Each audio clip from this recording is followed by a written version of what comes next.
¿Qué tal amigos? Bienvenidos a la edición de lunes de su programa Sin Anestesia por el Diario Expreso. Seguimos comentando y seguimos preocupados por este fallo del TC que declaró infundada la demanda competencial que presentó el Congreso en contra del PJ del Poder Judicial porque debido a que dicho Poder del Estado, me refiero al Poder Judicial, ordenó luego de aceptar una medida cautelar, que Inés Tello y Eldo Vázquez regresen a sus cargos como miembros de la JNJ, a pesar de que fueron inhabilitados por por el Parlamento por 10 años. La pregunta es ahora si es que estamos en nebulosa, qué sucedería si, por ejemplo, un ministro censurado, un presidente vacado acude al Poder Judicial. ¿Este podrá regresar a su cargo o no? Para conocer qué sucedió el último viernes en la sesión del TC y más, hemos convocado al ponente del caso, el magistrado Pedro Hernández, que muy amablemente aceptó la conversación. Doctor, ¿cómo está? Buenas tardes. Muy buenas tardes, apreciado señor Salomón. A sus órdenes. Doctor, el magistrado Gustavo Gutiérrez Tixe ha señalado que este fallo es inválido porque no hubo quórum. ¿Cuál es su postura? Bueno, antes que nada, agradecer la invitación, siempre a las órdenes de los periodistas que quieren aclarar algunas situaciones vinculadas a nuestra institución. En segundo lugar, lamentar tener que dar esta explicación, porque evidentemente se trata siempre de que la labor jurisdiccional de todos los jueces y en general el Tribunal Constitucional debería siempre tener la posibilidad de resolver las diferencias naturales de un órgano colegiado de manera interna. Sin embargo, lamentablemente, la presidencia del Tribunal Constitucional, el viernes 18, como a las 6:30, 7 de la noche, publicó un comunicado, en mi opinión, absolutamente innecesario, que hizo trascender esta Con situación todo lo que pública, ocurrió. y creo que lamentablemente eso exige, y digo lamentablemente no porque uno tenga que decirlo, sino porque no deberían darse estas cosas, No uno eres tiene que salir a aclarar algunos temas, y en ese sentido, bueno, yo acepté la entrevista que usted generosamente me invitó a tener. Usted mencionó algo que ha dicho el doctor Gutiérrez y que sí es cierto. En primer lugar, aclarar que en nuestra posición, y que creemos y confiamos que vamos a ir, digamos, fortaleciendo en estos días, no ha habido un fallo. Y la razón de que no ha habido un fallo es relativamente sencilla de entender, porque los órganos colegiados funcionan con la sumatoria de todos sus participantes. Y si bien es cierto, las decisiones se toman por la regla de la mayoría, que en este caso de 7 magistrados es 4 en determinadas situaciones, o 5 en determinados procesos, como la constitucionalidad competencial, lo cierto es que existe un requisito mínimo para el funcionamiento de este órgano colegiado, que es lo que se llama el quórum, que permite instalar una sesión y que debe verificarse de manera permanente durante, o mejor dicho, antes de cada votación. que es de Bueno, 5. que es de 5, según el artículo 5 precisamente de la ley orgánica del Lo Tribunal estuve Constitucional. revisando. Sí. Entonces, obviamente, lo que ha pasado el día viernes, más allá de lo anecdótico, es, en nuestra opinión, un proceder errático que me parece, quiero pensar por desconocimiento o una mala asesoría, ha llevado a que ciertos magistrados asuman que hubo una votación cuando no era posible realizarla, ya que nos encontrábamos 3 de los magistrados en esta supuesta sesión. Entonces, si no estamos 3 miembros de 7, es imposible tener un quórum que por ley es de 5. Entonces, hablar de una votación o hablar de la existencia de un fallo, como lo ha hecho la presidenta del Tribunal Constitucional este fin de semana en los diversos canales de televisión donde ha ido y asistido para sostener esta afirmación, me parece una inexactitud muy grave. Entonces, yo creo que eso es lo primero que teníamos que aclarar, A ¿no? ver, pregunta de interrumpirlo. Ella señaló que sí hubo quórum porque se inició el debate con 7, digamos. Bueno, pero es que ese argumento, apreciado señor Salomón, ese argumento no solamente no resulta jurídico y menos lógico. Ujú. Imagínense qué pasaría en este supuesto. Iniciamos una sesión con 5 miembros, ¿de acuerdo? Lo iniciamos a las 9 de la mañana. Y en el transcurso del discurrir del debate se va yendo uno, dos, tres, cuatro, entonces al final pueden votar dos una decisión y eso es legítimo. Eso no necesita menor análisis, porque justamente lo que se busca con un mecanismo de quórum es garantizar el cabal funcionamiento de un órgano colegiado. Entonces, decir o interpretar que el quórum solamente se tiene que, digamos, analizar al momento de la instalación, es un error conceptual muy grave, que no debería permitirse en ningún órgano colegiado, menos en la máxima instancia interpretativa del país. Ajá, de acuerdo, porque en el pleno antes de votar pasan lista, ¿no? Digamos. Digamos, no es usual hacerlo en el pleno del tribunal porque somos 7, entonces sabemos los que estamos.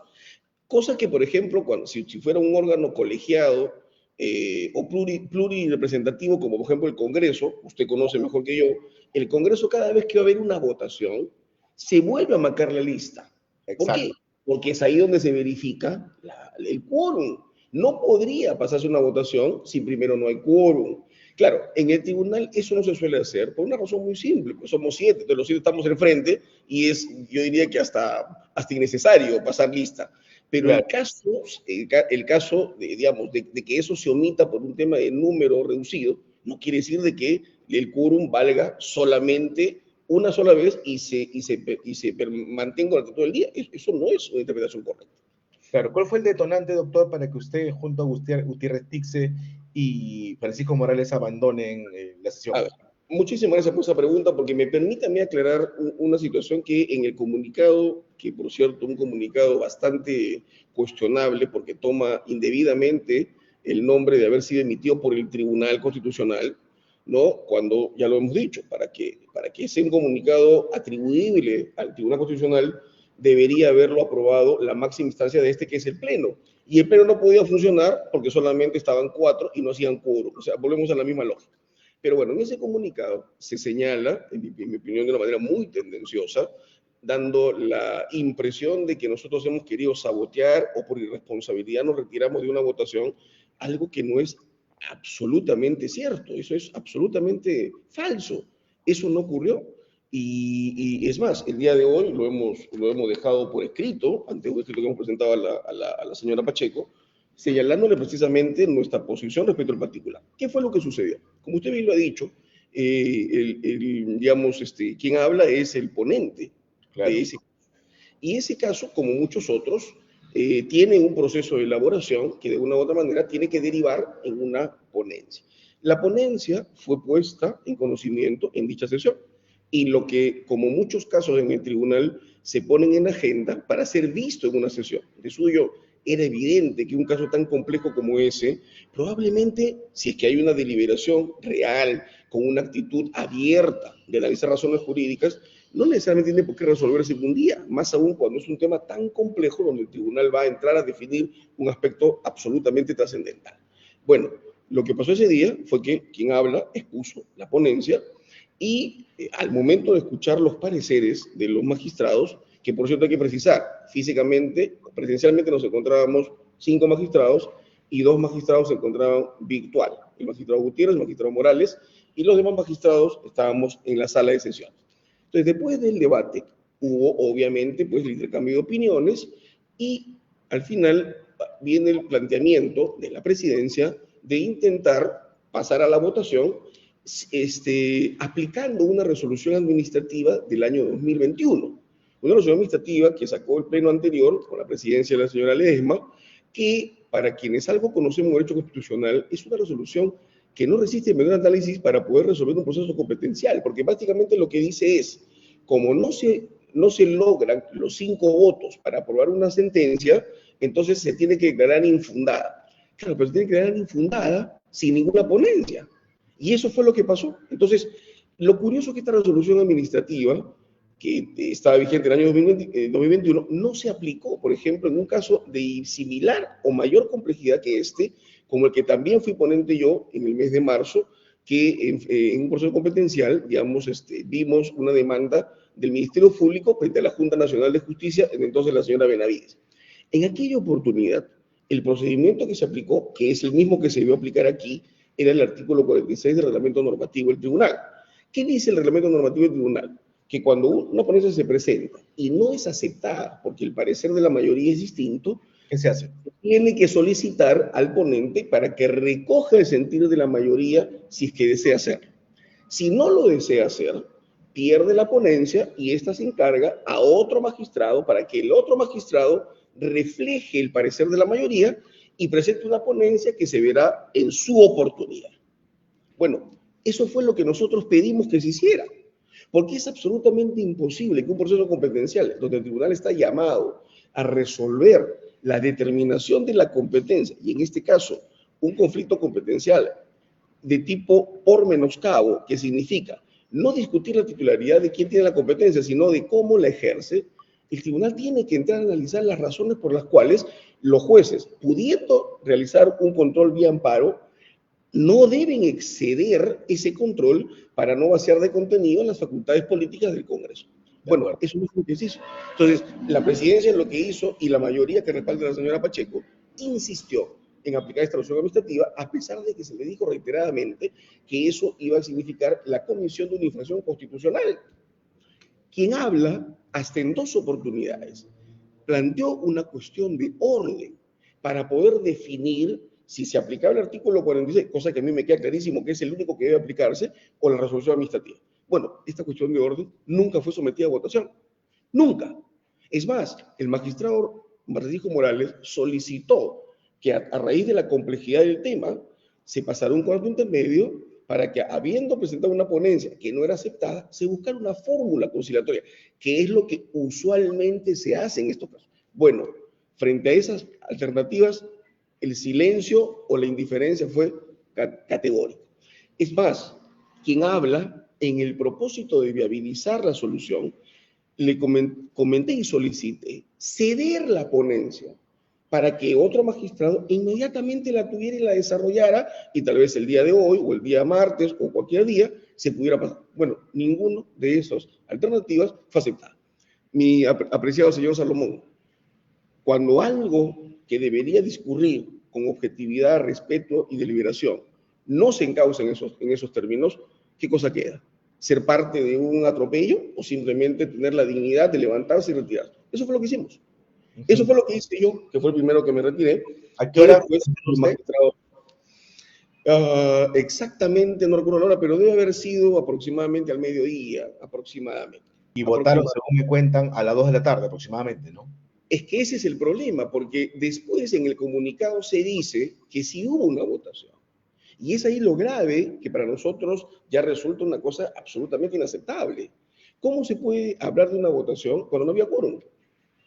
Claro. Eso es una cosa gravísima, que nunca pasó en el Tribunal Constitucional y que no debería pasar en ningún órgano colegiado que tenga responsabilidad jurisdiccional, menos en el máximo intérprete de la Constitución. Entonces, eso es un tema que tendrán que explicar, me imagino, los que han hecho este comunicado, pero en la lógica nuestra es imposible que haya una votación cuando 3 magistrados no están presentes y que nos retiramos no con ganas de sabotear, como muchas veces en las redes sociales se ha dicho, o de entorpecer una votación.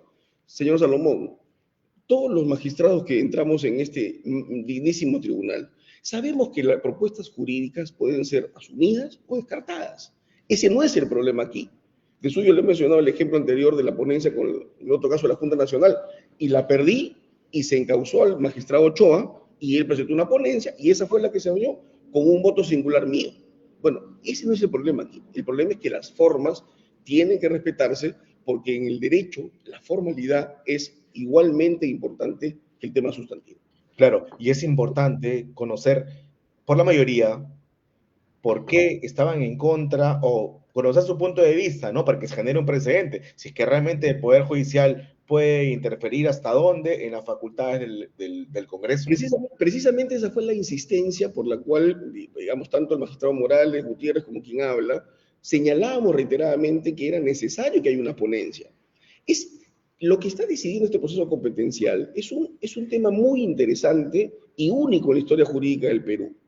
Nadie está cuestionando aquí la posibilidad de que un juez no pueda analizar la potencial afectación de un derecho fundamental. Eso no está en discusión. De suyo, el propio tribunal lo ha dicho en la sentencia 03 del año 2022, en el colegiado conformado en ese entonces por solo 6 magistrados, porque yo no me había incorporado. Se refiere al caso del Ministerio Público con la Junta Nacional, no, perdón, al caso de... Pueblo. Al caso, no recuerdo las partes, pero es la 03-2022, donde se define el tema de las políticas question o las cuestiones políticas no justiciables, pero se señala que es perfectamente posible que un juez analice, envíe un proceso de amparo, la potencial afectación de derechos fundamentales. Bueno, hasta ahí todo bien. Pero justamente este caso versa sobre hasta dónde el juez puede entrar a cuestionar si hay o no una afectación real. Por ejemplo, en este mismo proceso, y lo digo porque ya es un tema que se resolvió, cuando se concedió la medida cautelar, el Poder Judicial que dispuso la reincorporación, el tribunal, incluyendo la señora Pacheco, votó, y el señor Ochoa votó, porque eso tenía que dejarse sin efecto por una razón muy simple. Uno de los requisitos por los cuales se concede una medida cautelar es lo que se llama demostrar la verosimilitud del derecho, o sea que el derecho existe. Y el derecho argumentado fue el derecho a ejercer el cargo.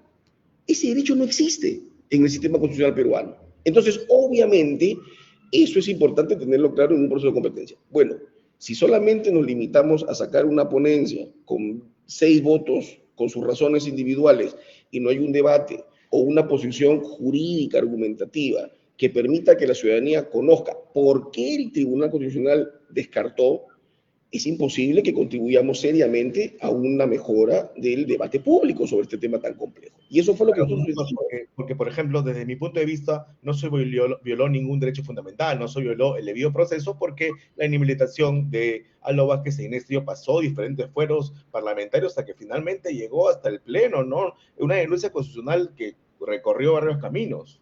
Justamente por eso, señor Salomón, porque así como usted, habrán otros ciudadanos y comunicadores que legítimamente podrán decir, bueno, para mí sí se violó. Por eso, con mayor razón, es necesario que el tribunal diga si se violó o no se violó. Pero lo que no se puede hacer es simplemente aplicar una resolución administrativa que nos dice, declaremos infundado, pero sin dar las razones por las cuales existe o no existe esta decisión.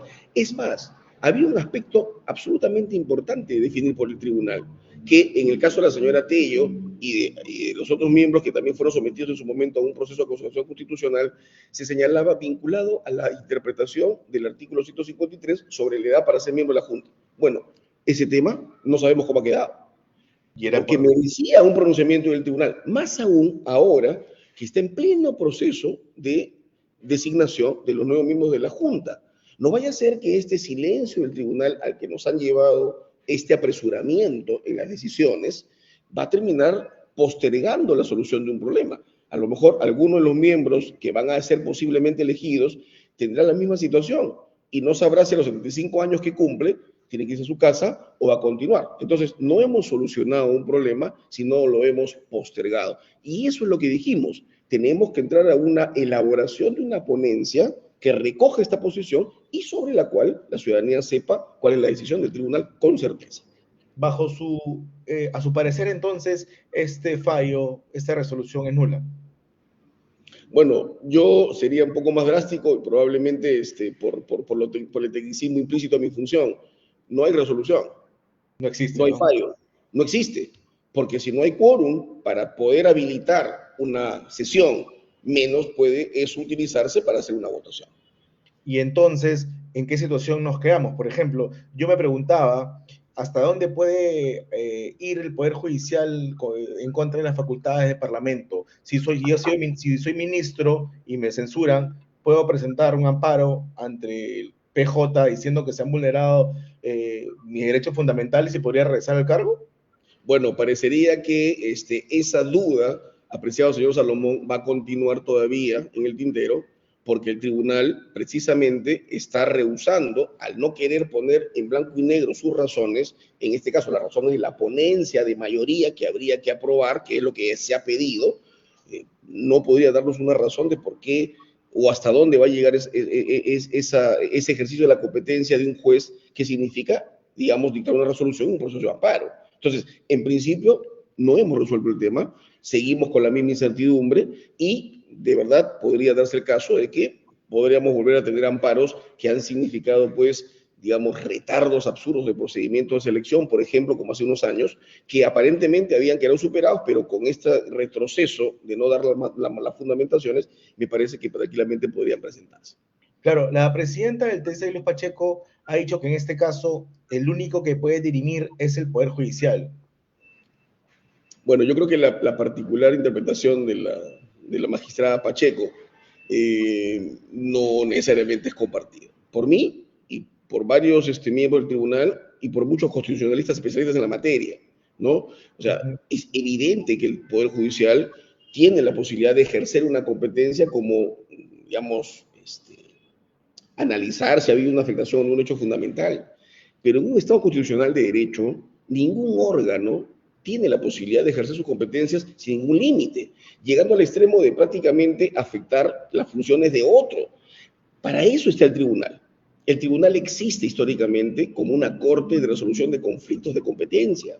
Y eso es lo que el tribunal, lamentablemente, con este proceder, en mi opinión, repito, apresurado, no se está valorando debidamente. La ciudadanía espera que el tribunal dé motivos para apoyar un petitorio o descartarlo. Lo que no se espera es sacar una resolución que no tiene una coherencia argumentativa, donde no hay claridad respecto de los motivos por los cuales se dejó se declaró infundada una demanda, y por el contrario, creo que deberíamos apostar por rodear de argumentación a una decisión tan trascendente. Sí, definitivamente. Doctor, lo que me llama poderosamente la atención es que antes los magistrados Pacheco, Domínguez y Ochoa avalaron una sentencia que, me refiero al caso de la elección del defensor del pueblo, resolvió que el PJ no podía intervenir en las competencias del Congreso. ¿Por qué podrían haber variado de punto de vista? Bueno, yo le comento que justamente esa sentencia es la que nos referíamos, ¿no? Y justamente esa sentencia es la que señala esta posibilidad. Bueno, yo creo que sería muy interesante que, ¿cuál es de que estos magistrados que usted ha mencionado, cuál es la razón por la cuales han variado su posición ahora? Es más, eso fue lo que de una u otra manera debió darse en el debate, pero el debate no se explicó. Por eso era importante que quien tiene una posición mayoritaria lo plasme en un documento, porque es perfectamente válido que a lo mejor han cambiado de posición. Y está bien, tendrán que dar al país sus razones de por qué en un caso sí votan de una manera y en otro votan de una manera diferente. Eso es válido, pero lo que no se puede pretender es cambiar de posición sin explicar las razones por las cuales lo has hecho, que creo que es la situación en la que nos encontramos. Y eso creo que es gravísimo, porque un magistrado está vinculado por sus propias decisiones. En todo caso, ese fallo que usted menciona, la 03-2022, donde el tribunal tiene una posición clara respecto del límite que tiene el Poder Judicial, se obtuvo con 5 votos. Y es Y por más, tanto, yo estaba, cualquier decisión debería tener los 5 votos igual, no es más, cuatro. yo estaba revisando ese fallo e incluso iba más allá, recomendaba a la JNJ eh, abrir procesos disciplinarios a los jueces que con amparos o diferentes vías interfieran en las funciones del legislativo, en las competencias del Congreso, ¿no? Apreciado señor Salomón, usted es un periodista acucioso y ha captado perfectamente el gran problema en el que nos encontramos, ¿no? Yo creo que esto es probablemente el resultado de no ver este tipo de casos competenciales de manera objetiva. Aquí un proceso competencial es un proceso abstracto. ¿Y qué significa un proceso abstracto? Un proceso donde yo no analizo la situación concreta de Juan o María, que son los actores. Yo analizo las competencias de la institución sin caras. Y creo que ese es el gran problema. Y creo que eso es lo que probablemente deberíamos exigir la ciudadanía a todos los magistrados del Tribunal Constitucional, pero para eso necesitan pues poner su fundamentación de voto, ¿no? En es- Su ponencia, que sea la que se discuta y que sea la que se apruebe con el discurrir formal adecuado. Y vuelvo a repetir, nadie aquí está pretendiendo que se apruebe una ponencia que no se comparte. Lo que está pretendiendo es que lo que se apruebe tenga su efecto jurídico. Así es. Sí, entonces, ¿cuál es el estadio de las cosas? En este momento no hay coto para que el Poder Judicial pueda intervenir en cualquier decisión del Parlamento, digamos. En nuestra posición, y digo en esto probablemente hablando también por el doctor Gutiérrez Tixe y por el doctor Morales Arabia, el Estado está exactamente igual hasta el antes del día jueves. O sea, el proceso competencial no se ha resuelto porque no hay una resolución válidamente emitida por no haber quórum. Entonces, estamos a la espera de que esto se dé. Bueno, lo que ha trascendido es que ya hay una ponencia que en este caso he presentado yo, que no ha tenido una aceptación, que aparentemente no habría la intención de poder buscar una ponencia nueva, y creo que eso es lo que debería apostarse, ¿no? Que los magistrados que han votado supuestamente o que han decidido publicar ese comunicado reflexionen y entiendan que esto hay que encauzarlo por los canales adecuados, sobre todo cuando se trata de un proceso tan trascendente como este. Claro, se conoció que su ponencia recomendaba declarar fundado en parte la demanda Así de es, su parte. fundado en, así es, sí. Y bueno, eso ya ha sido un trascendido, ¿no? Yo le voy a permitir en eso, señor, le voy a pedir, señor Salomón, que no me pregunte más del tema, porque todavía en mi lógica es algo que está reflexionando, pero sí, eso es lo que nosotros proponíamos. Ojo, lo que no significa ser última palabra, No, pero si no hay pues. deliberación, si no hay la posibilidad de escucharnos, creo que es un tema un poco difícil, ¿no? Llegar a buenas decisiones. Y ahora, doctor, finalmente, ¿qué es lo que tendría que hacer la presidenta del TC, la doctora Luz Pacheco? ¿Convocar una sesión para ver ese tema de nuevo? ¿Elegir a un ponente dentro de los que están en contra de su ponencia? Yo se lo he dicho a la doctora Pacheco porque debo reconocer, ella en la mañana, yo estoy acá en el tribunal, ella en la mañana ha tenido la gentileza de acercarse a mi oficina para intentar conversar la situación y le voy a repetir lo mismo que le dije a ella, o sea, yo creo que en esto uno tiene que evitar los comentarios, realizar cualquier acción que podía llevar a pensar, uno, que el tribunal está fraccionado y dos, que en el tribunal existen profesionales que sabotean decisiones. Y creo que ese ha sido uno de los temas que habría que reflexionar y estoy seguro que ella lo va a reflexionar. ¿Cómo salir de este tratamiento? Yo creo que más allá de los pareceres individuales, las normas existen por algo y eso es lo que nos da seguridad y estabilidad. Respetemos el artículo 46 del reglamento normativo del tribunal y la solución es absolutamente acorde a la normatividad y por ende legítima. Más allá del sentido de una futura resolución en este caso, creo que el tribunal tiene que ser un escrupuloso guardián, no solo de la Constitución, sino del ordenamiento jurídico en general, pero además de sus propias normas internas, porque el reglamento normativo es una norma interna del tribunal. Entonces, no es lógico que el propio tribunal desconozca el artículo 46, pretendiendo aplicar una resolución que no tiene ningún tipo de sustento ni técnico ni jurídico para oponerse a ese artículo 46. Claro, porque a visión de la presidenta del TC, el asunto ya estaba zanjado y la norma ya no se podía apelar, digamos, la sentencia no se podía apelar, pero no es así, ¿no? Yo creo que lo que estamos diciendo justamente a lo largo de esta entrevista que usted ha tenido la gentileza de poder concederme va por esa línea, ¿no? O sea, si no ha habido un quórum reglamentario, no puede haber una votación, por ende no puede haber una decisión, por ende, en nuestra opinión, el estadio procesal de este proceso competencial todavía es en debate y deliberación. Y es una obligación moral, digamos, que no me gusta mucho la palabra, pero es una obligación para con los ciudadanos, ¿no? Que el TC se pronuncie y deje zanjado el tema. Le comento, mi querido señor Salomón, no es una obligación moral, que sí lo es, pero mejor dicho, no solo es una obligación legal y Legal. constitucional. Según el artículo 139 de la Constitución, todos los que ejercen función jurisdiccional, tanto Poder Judicial y extendible al Tribunal Constitucional, tienen que motivar sus resoluciones. Y según el artículo 202, inciso 3 de la Constitución, un proceso competencial determina competencias y cómo se ejercen. Si tú no dices eso, no estás cumpliendo un mandato constitucional.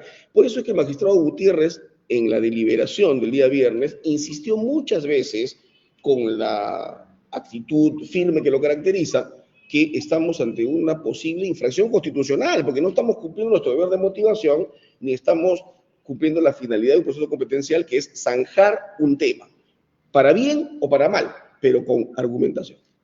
De acuerdo. ¿Usted cree que se infringió la Constitución al votar con 4 personas nada más?